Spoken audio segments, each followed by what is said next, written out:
Hello বন্ধুরা, কেমন আছো তোমরা সবাই? আজকে ছোট্ট একটা মিনি ব্লগ নিয়ে হাজির হয়ে গেলাম। প্রিয়াম এখন হয়ে গেছে আমার এত বড় লরির ড্রাইভার আর ও আমাকে নিয়ে যাবে। Bye bye.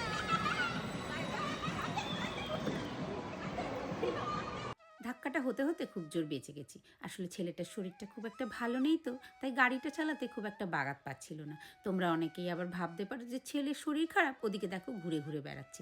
এমন নয় গো, আসলে সেদিনকে ছিল আমাদের থানায় একটা অ্যাপয়েন্টমেন্ট, সেইটা ছেড়ে ছেলেটা কিছুতেই বাড়ি ফিরতে চাইছিল না। আর আমাদের এই এক বিদেশের ফ্ল্যাট বাড়িতে ঘরের মধ্যে মা আর ছেলে, তাই ছেলেটাকে একটু আনন্দ দেওয়ার জন্যেই চলে গেছিলাম মার্কেটটাতে। ভাবলাম একটু গাড়ি চালালে তার মনটা একটু ভালো হবে। আসলে হসপিটালে টানা 3 দিন থেকে আর কতবার ব্লাড টেস্ট হয়েছে, ছুঁচফোঁটা খেতে খেতে ছেলেটা একটু খিটমিটে হয়ে গেছে। আর বাইরের কিছু খাওয়াও যাবে না, কারণ তার ডায়রিয়া মতোও হয়েছিল।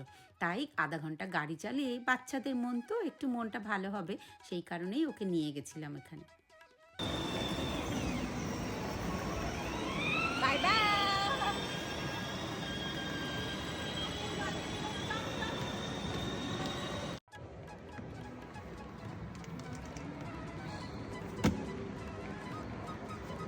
কি হলো, ক্লান্ত হয়ে গেল আমার ড্রাইভার? আমার ড্রাইভার কি খুব ক্লান্ত? মামামকে নিয়ে গাড়ি চালিয়ে আমার ড্রাইভার খুব ক্লান্ত হয়ে গেছে।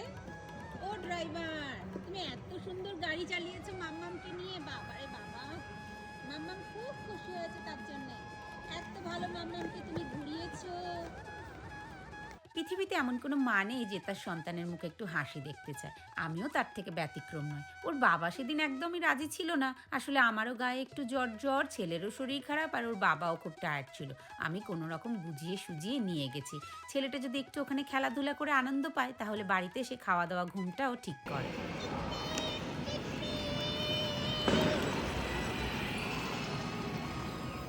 প্রথমে গাড়িটা ভাড়া নিয়েছিলাম 15 মিনিটের জন্য। ভেবেছিলাম কতক্ষণই বা চালাবে, পরে আর ক্লান্ত হয়ে যাবে।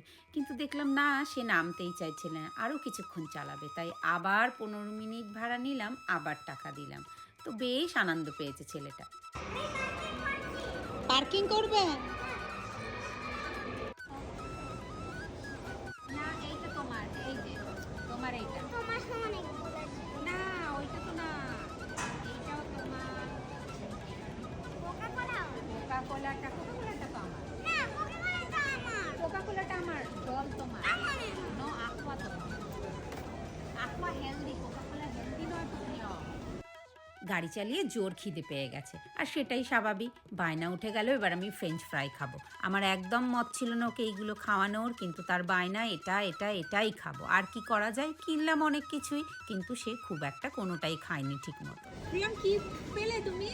কি সারপ্রাইজ গিফট পেলে তাহলে তোমার প্যাকেটের মধ্যে? কিছু পেলে? খেলনা জোকাতলো? কিছু পাওনি? কিছু দেয়নি তোমাকে?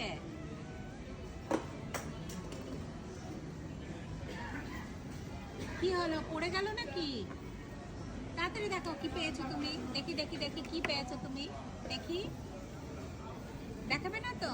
আচ্ছা ঠিক আছে, যাও, আমি দেখবো না, যাও, আমি দেখবো না, আমি দেখবো না। কি পেয়েছো? ও বাবা, এটা কি?